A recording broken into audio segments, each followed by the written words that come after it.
បាទសួស្តីកូនៗអ្នកទី7ទាំងអស់គ្នាដែលរៀនជាមួយលោកគ្រូចេញវីដេអូមួយទៀតដើម្បីពង្រឹងនិងត្រៀមឲ្យកូនៗមើលនិងស្វ័យសិក្សាបាទត្រៀមប្រឡងឆ្នាំខាងមុខនេះអញ្ចឹងយើងមើលរូបមួយនេះគឺរូបនេះមានមុំចំនួន2ដែលយើងអត់ស្គាល់គឺមុំកានិងមុំអឹមអានេះក៏កានេះក៏កាបើរកឃើញនេះក៏ដូចរកឃើញនេះដែរអញ្ចឹងគឺមុំទាំងពីរនេះគឺយើងអត់ទាំងស្គាល់ទេដូច្នេះដើម្បីរកមុំនេះឃើញផ្អែកតាមរូបបែបនេះគឺយើងត្រូវបាទរកកាមុនបាទរកអឹមមុនរកអត់ឃើញទេអញ្ចឹងរកកាមុនគឺលោកគ្រូបានសេឲ្យគណនារបស់មុំកាអញ្ចឹងដើម្បីកុំឲ្យខាត់ពេលយើងចាប់ផ្ដើមបាទរៀនធ្វើមុនលោកគ្រូបន្តិចសិនក៏បានហើយចាំផ្ទៀងចម្លើយគ្នាបាទមុំការបស់យើងគឺយើងដោះស្រាយតាមរូបនេះតាមរូបអ្នកសញ្ញានេះសញ្ញាដឹងណាគឺសញ្ញាកែងអញ្ចឹងយើងមានឬក៏គេមានឬក៏គេដោយបាទឥឡូវគឺប្រើថាគេមានបាទគេមានមុំកាបាទដោយសារតែគេតាំងមកកាត់ដឺក្រេយើងសិកាត់ដឺក្រេដែរបូកជាមួយនឹងមុំកន្លែងនេះគឺ50ដឺក្រេបាទស្មើនឹងបាទ90បាទអញ្ចឹងមុំពីនេះបូកជាស្មើ90មកពីពាក្យបាទមុំលក្ខខណ្ឌមុំយើងមុំបាទពេលប្រឡងសេពេញចេះទៅណាទៀតតបាននេះវិជ្ជាអៀតគឺចាប់បតតមុំចប់បំពេញបាទមុំចប់បំពេញអញ្ចឹងមុំចប់បំពេញគឺជាមុំ2ដែលមានរបស់ផលបូកស្មើ90ដឺក្រេហើយមុំទាំងពីរហ្នឹងជាមុំជាប់ទៀតបើសិនជាមុំទាំងពីរនៅឆ្ងាយគ្នាហើយបូកចូលគ្នាស្មើ90ដឺក្រេគេអាចឈ្មោះថាមុំបំពេញអញ្ចឹងយើងចាប់ផ្ដើមរកការគឺយើងចាប់ផ្ដើមសរសេរថាបាទងាយទេគឺយើងសេកាដឺក្រេស្មើឲ្យ90ដឺក្រេ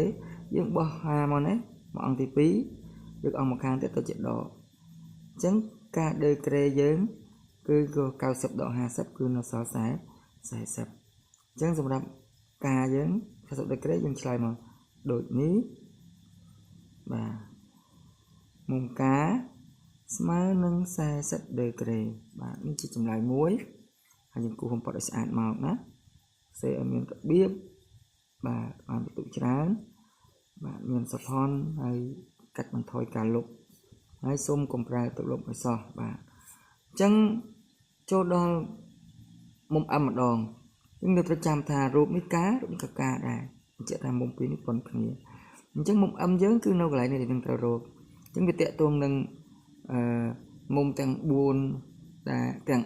អឹមផងទាំងកាពីរផងទាំង50ផងនិងមុំធំផងណាទាំងអស់អញ្ចឹងណាទាំងអស់យើងត្រូវសរសេរថាដើម្បីរកមុំអឹមដឺក្រេនេះណាអឹមដឺក្រេនេះគឺយើងសេដូចគ្នាមកគេមានបាទគេមានចឹងគ្រូសេខាងនេះតិចហើយការដឺក្រេបូកឲ្យដេញចេះទៅណាដេញចេះដេញចឹងណាបាទយើងមានប៉ុន្មានមុំបាទមានចំនួន4មុំអញ្ចឹងពេលប្រឡងមិនគ្រូសញ្ញានេះទេណាបើសិនជាមានទម្រង់រូបបែបហ្នឹងអញ្ចឹងយើងបូក50ដឺក្រេបូកបន្តទៀតមុំទី3គឺ m ដឺក្រេបូកឲ្យមុំទី4កាដឺក្រេយើងត្រូវដឹងថាទាំងអស់ហ្នឹងបូកជាមួយស្មើប៉ុន្មានទាំងអស់នេះគឺស្មើនឹង108តែ108ក្នុងនេះយើងលក្ខខណ្ឌរបស់យើងឬក៏អំណាងយើងថាហេតុអីមិនស្មើ108មូលហេតុមកពីវាជាមុំរៀប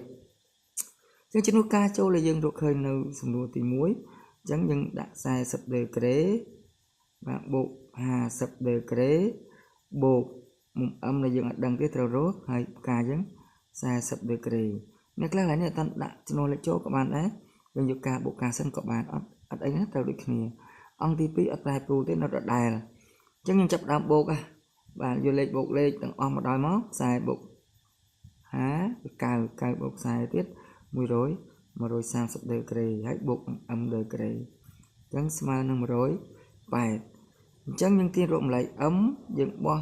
130ទៅអង្គបាទខាងឆ្វេងទៅឬអង្គទី2ទៅពីបូកខ្លាយទៅជា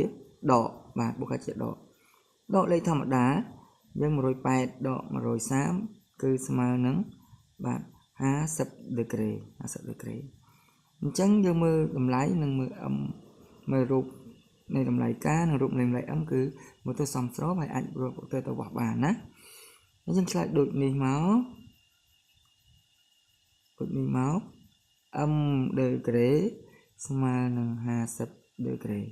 ហើយយើងគូរ compot ឲ្យស្អាតបន្តទៀតទៅបាទយើងធ្វើលំហាត់ឲ្យស្អាតវាទម្លាប់ស្អាតទៅបាទយើងឃើញមិនស្អាតយើងបាទនៅមិនសុខគេហៅថាទម្លាប់បាទទម្លាប់ល្អវាស្រួលឯងបានទូលល្អដែរអញ្ចឹងនេះជាចម្លើយទាំងការទាំង m ដែលយើងត្រូវតាំង degree ហើយសំបញ្ជាក់នោះបើសិនជាការក្តៅ m ក្តៅឬអក្សរផ្សេងដែរបើអត់មានសញ្ញា degree ទេយើងមិនបាច់សេ degree ទេក្នុងដំណោះស្រាយអញ្ចឹងវីដេអូនេះបាទសម្រាប់រកការនិងរក m ក្នុងមុំរុំរៀបនេះគឺមានតែប៉ុណ្្នឹងទេហើយបើមានចម្ងល់ឬក៏មិនយល់មិនច្បាស់ត្រង់ណាអីកូនអាចសួរលោកគ្រូបន្ថែមបានបាទជាចុងក្រោយសូមអរគុណសូមជម្រាបលា